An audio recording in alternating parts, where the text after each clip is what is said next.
I built this piece with the narrative as the focus.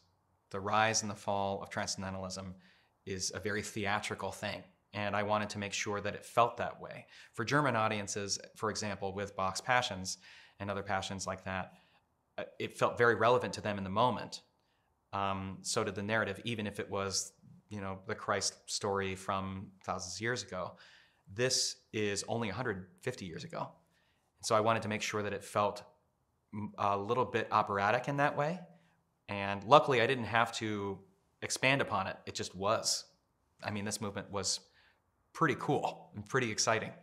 So I hope that audiences get that out of it as well.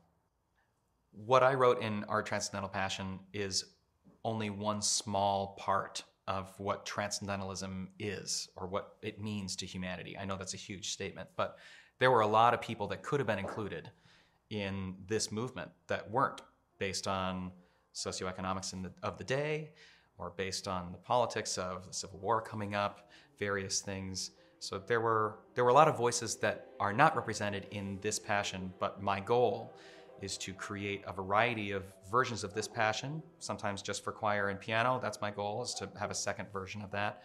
But also other pieces beyond this passion that hopefully give rise to these voices who could have been a part of the movement.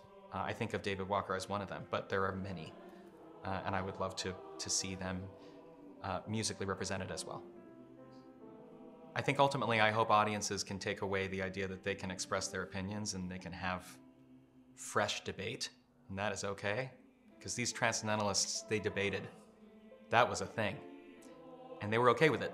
They figured it out. They talked it through and they kept their positions or changed, and they still became better people.